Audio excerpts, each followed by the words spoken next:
Hey gun people, let's talk revolvers.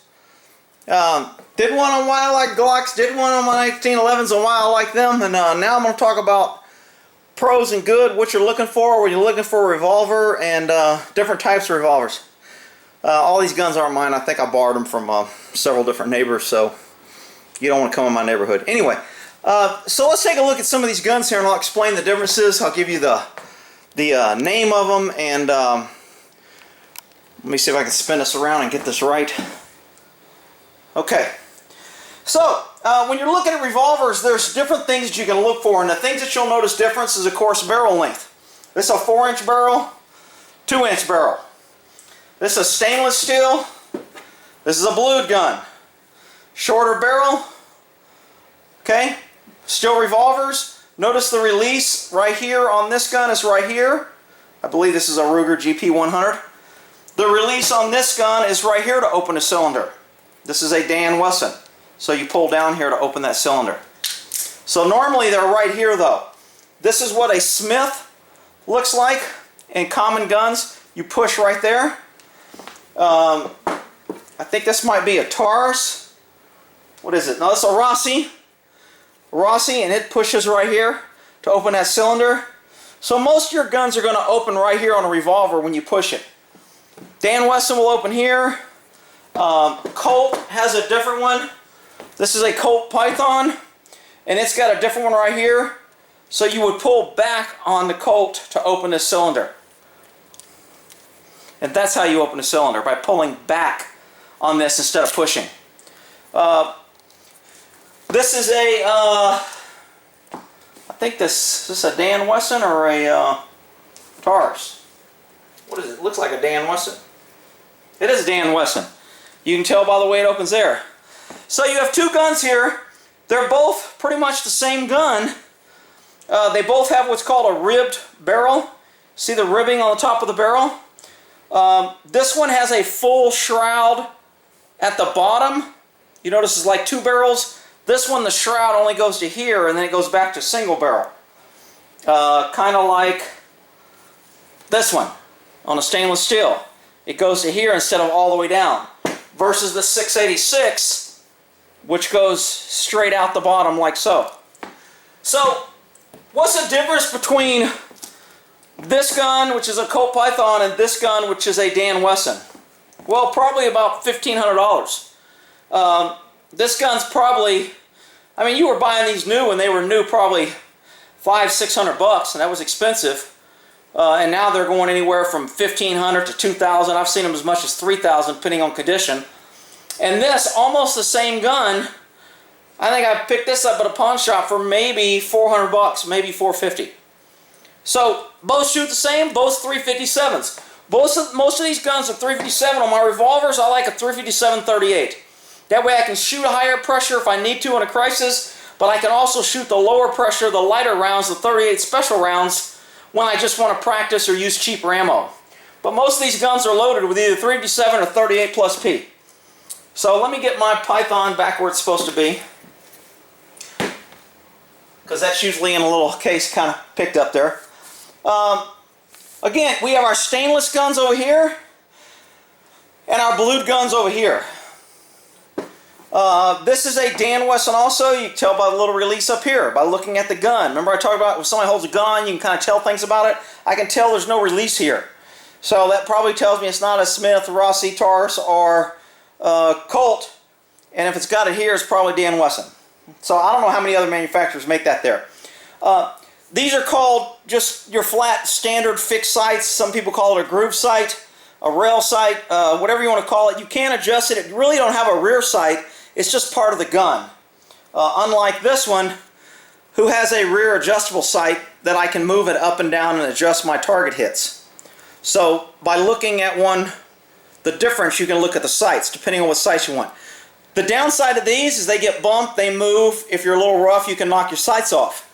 These, you can't bump or move. They don't knock your sights off, but they need to be sighted in right at the factory. This type of sighting is usually common on shorter barreled guns. You notice both these guns have hammers. This is a hammer. Some are thicker and bigger than others. Smaller gun, smaller hammer. This one is a Smith & Wesson 357. It has what's called an internal hammer. I like internal hammers. There's no moving parts here. I can't cock it. I can cock this one and shoot it single action. This one I can't cock. I got to pull the trigger hard and make it a good double action shot and it shoots. This is what I carry. This ain't the one I carry on my ankle. The one on my ankle is still in my car. But it's pretty much the same gun. And these are the Airlight or titanium. Very, very light. This gun is much lighter than this gun. Even though you may not be able to tell by looking at them, this gun is much lighter. This is a little Smith. They call it a snub nose. Sometimes people call it the detective model. This was what the old cops used to carry because it was concealable. It was small. Most of these guns have 5-round shots. When you get little guns like this, they're probably only going to shoot 5 rounds. Now this little Smith here may look little, but it's not really little when you get it next to a little gun. It's a 6-shot, so it has 6 shots. This gun right here, I believe, is a 5-shotter. One, two. Yeah, this is a 5-shotter, and this is both of these are 5-shotters. So again, this has an internal hammer. This isn't an Airlight. This is very heavy. This gun's heavier than this gun because it's not that Airlight titanium. And I think this is a, what is this? It's a 357. This is a 357 Taurus. You can probably pick these up in the pawn shop for $300, maybe $275 if you get a good deal. Great gun, 357, perfect. I mean, let's see here. This is a Dan Wesson with a special grip. It's got this rounded butt grip, not very common. You notice on this Dan Wesson, it's got this big old honking grip versus this little round grip. And where's that other Dan Wesson? I thought I had another Dan Wesson. And this Dan Wesson has the normal big grip because it's got the longer barrel. And again, what are you looking for when you look through these guns? Now, this is called nickel plated because it's shiny. I don't know if you can tell the shine. This is stainless steel. So stainless steel, nickel. They don't do nickel too much anymore, I think because of chemicals, and the liberals have pretty much put them out of business. It costs too damn much now. So if you find an old nickel gun that's in good condition, it's got a good hard finish.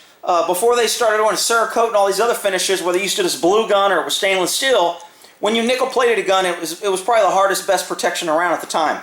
So that's how nickel plating came about. This is a little 5-shot revolver. Again, it's got a hammer. Got hammers. It's got that grooved sight. Got regular adjustable sights. Again, when you're looking at guns, those are the things that you want to look for. This has a this has a laser also. I don't know if you guys can see that. Am I lasering? There you go. You should be able to see that laser. So this has a laser, has the groove sights, and it's got sort of an internal hammer. Notice on this internal hammer, there's nothing moves. On this internal hammer, I probably got to unload this one while I'm messing around with it. So on this loaded hammer, when I pull the trigger, I can't really cock it back to do a single action because it won't stay back. So this is what was considered a double action only gun. Check it one more time because I'm working with loaded guns here. I don't want to blow a hole in the wall. So a double action gun is only be fired this way. Now the problem with this versus this total internal enclosed hammer versus an internal exposed hammer is this has movement. Well, this movement can get caught in clothing. If a bad guy grabs it right and gets his hand right here when I pull the trigger, he's just disabled my gun. So do I like this trigger? No, I think I got a good price on this gun, so I went ahead and got it. But I'm not a big fan of this type of trigger. But it's a pretty gun. It shoots well. Let's see here. And then this gun, when I just feel the need to pray and put a hole in somebody, is what's called, I forgot the name, damn it, I had it on the tip of my tongue and I can't remember it now. I don't know if it's a bobtail or, basically this was cut off at the factory. Now I've seen people take a regular revolver and cut off the hammer. But this gun was actually sold this way with the hammer cut off like that. The difference is with this gun, let me unload this sucker, is I can actually cock this one to a single action if I wanted to. So this would be, this would be single action, this would be double action. Double action meaning two things happen. One, I pull the trigger, it cocks the trigger and releases it. Whereas in single action, I manually cock the trigger, and when I pull the trigger, one thing happens, fires the round. So this is called a bobtail. This is helpful so it doesn't get caught on things. If you're carrying it concealed, it doesn't get hung up. And again, I've seen people cut their hammer off and make it. They can send it to an armory and say, I want that bobtail or cut off. There's probably a term, I can't remember what it's called. I don't think it's bobtail. I think it's something else. But anyway, let's see, what the hell is this one? This is a, shit, I can't even see what it is. This is something, and it's probably a 357. If I pull out the rounds, I can probably tell you. Well, it looks like it's got 38 plus P's in it, so maybe it's not a 357. A 357, a 38 plus P will not load a 357 round, or that happens. You notice how that round won't go in? Oh. Yeah, see how that stays out a little bit? So I can't close this when I try to close it because this is a 357 round, it won't take it. So, shit, there goes my bullets. So the difference between a 357 round and a 38 plus P is not stinking much. Both those are on the bottom of my finger. Same bullet, 357 is a little bit taller. And this rim right here is which catches.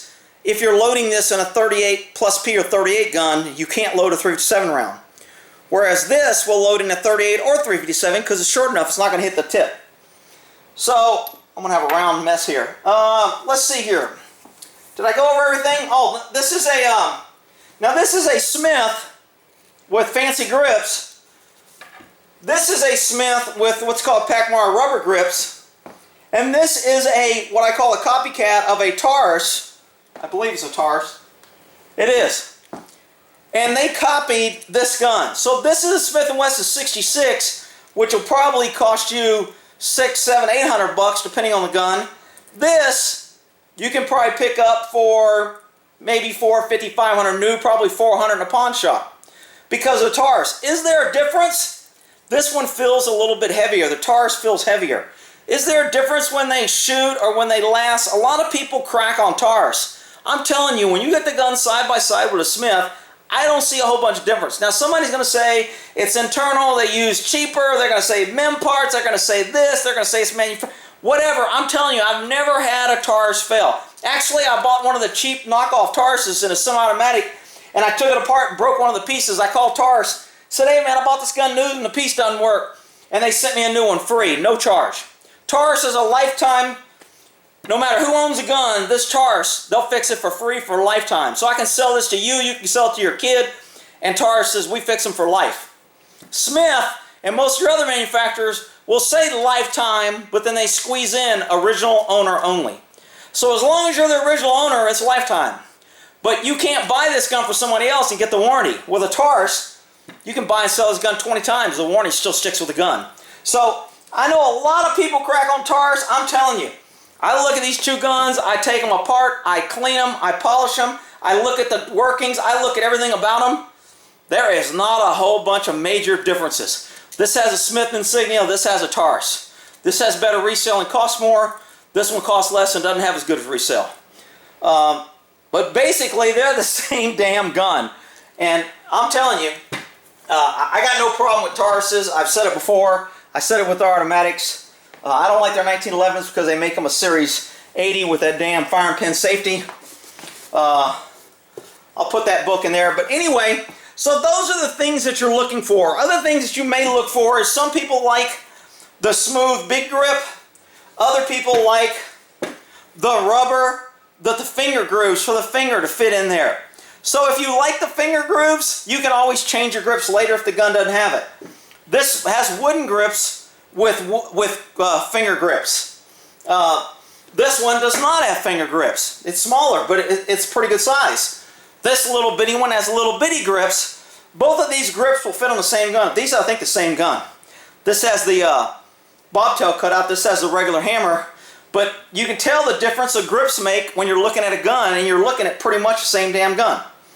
And then this little guy back here this is an old, this used to be my dad's. This is a Western Auto 9-shot 22. Western Auto was kind of used to be like the old Ace, if you know what Ace is now. It's an old little hometown store. And Western Auto, I think these might have been made by Sears for Western Auto. But it says on here it's a Western Auto 22 9-shot. The release is here versus here. I don't have any single action. Some of the guns are revolvers. You open here and you slide one round at a time. You take one round out. Those are usually your single action. This is a double or single action. So I can squeeze the trigger and fire it, or I can cock it and fire it. And it's got 9.22 rounds in there. Longer barrel, pretty accurate. This is a great little gun. Been around for years. Western Auto. Store's not around. Manufacturer's not around. So I went over grips. I went over curved butt, bigger grips. You know, whether you want the extended barrel at the bottom, like on these, or you want the ones that kind of drop off. This will take out a little bit of weight. If this went all the way down, that would be extra weight. Also costs more to make. It also makes the barrel stronger. I mean, the barrel's not really the issue, but flexibility and firing, those things all kind of matter when you get into accuracy, so your longer barrels. Anyway, so that's my spiel on revolvers. People who crack on revolvers and say they're old school and blah, blah, blah. Man, I'm telling you, I carried a revolver when I first joined the Air Force. I've had revolvers probably my whole life. I always carried a revolver on my ankle until they made the light one. I actually used to carry a Walther PPK on my ankle when I worked in Vallejo. But after I got that lightweight 38, I mean, it's just, that's all I carry is that 357 5-shot on my ankle. I don't even know it's there. I can run, I can do anything. Nobody else sees it, nobody else knows it until I pull it out. So, and that's this little gun right here that I have in the car, but same gun. So anyway, and you know, when you get in these lighter guns, when you get into cost, you get into names. Sometimes Colts will be more, sometimes Smith & Wessons will be more because you're paying for the name. Ruger's probably not as high as price as Smith & Wesson. Colt Python, that's kind of a specialty gun they stopped making, and it's very in demand right now, so everybody's just getting outrageous prices. My buddy was getting a divorce. I think I paid $500 or $600 for that Python. And so, I mean, revolvers, great. They're dependable. I like the enclosed hammers with no hammers. That's less moving parts. The only thing that happens when you fire a gun with no hammer, a revolver, is the cylinder moves. And the cylinder won't get, because it's very tight, it won't get blinded up in clothing. It won't get caught, which is why I tell women, you carry a revolver with an enclosed hammer in your purse, in your jacket pocket, you keep it, and when you put your finger on the trigger, no matter where it's at, if you pull that trigger, that gun's going to shoot, and it's going to keep shooting. You're going to be able to empty that gun without worrying about it malfunctioning like you do with a semi-automatic. You can't shoot a semi-automatic inside a jacket or not. It's going to jam. Okay? And if you got a hammer on the outside, sometimes that'll jam, and it'll get caught on the off. But you get a good internal hammer on a revolver, that sucker's going to shoot anywhere. Ain't nothing going to jam that up as long as you can pull that trigger. Somebody grabs it and holds the cylinder. I did a video on how to disable a gun if somebody's got a gun on you. If they grab that cylinder, when you pull it, you can't turn the cylinder. That's how you would disable that gun. But any other way, you squeeze that trigger and that gun's going bang. No safeties on any of these guns. Oh my God, Rick, somebody's going to get shot. Those guns should be unloaded and made safe. And you notice none of them went off because I didn't pull the freaking trigger with a bullet in the barrel? That's why it didn't go off. Damn safety Sally's out there acting like damn guns got to be... Look, shit happens in the real world. When you carry guns, things happen. Yeah, when you're out on range and you're with a bunch of people, you have to follow basic range and safety moves. You don't point a gun at somebody. You don't point a gun at something you don't want to destroy. Treat all guns as if they're loaded. All right, I mean, all those things are great, but look, I mean, it is what it is. People who are working around guns all the time, they develop a different competency level. They start working on unconscious consciousness, you know, on the belief of things that have been so ingrained that they do it instinctively. You know, it is what it is, people. This isn't a safety video, and I don't really want to dominate on that, but revolvers, I think they're great. I think they're wonderful. I think they last forever. I think they're a good piece of machinery. I love I would just had a bunch of these out the other day cleaning them, and usually I wait for the winter, but for some reason I pulled one out and I found a little bit of like surface rust that I didn't like it was sitting outside or sitting in one of the rooms, so I was like, oh shit. So I went on a cleaning binge, and all these guys have been wiped down, polished, and cleaned. And I'll probably do that again in a month because I've just handled and put my fingerprints all over it. When I touch a gun, put fingerprints on it, I wipe it down. I'll usually take one of these rags. You can get a whole package of them at Costco or whatever. Those little cloth that are, you know, I don't know how much they are, but they're lint-free, whatever, and I spray some oil on it, and I keep that, and I just wipe them down. And if that rag's dirty, then I know I got issues. But if I spray oil in a rag and just wipe down the revolvers and the rag stays clean, I know most of my guns are probably pretty clean. So I'll answer questions in the comments. Feel free to ask your questions, and we'll end that there on revolvers and why I think they're a great asset to anyone's protection arsenal for all you right-wing, crazy, conspiracy, damn constitutional Second Amendment, loving the country types. Booyah!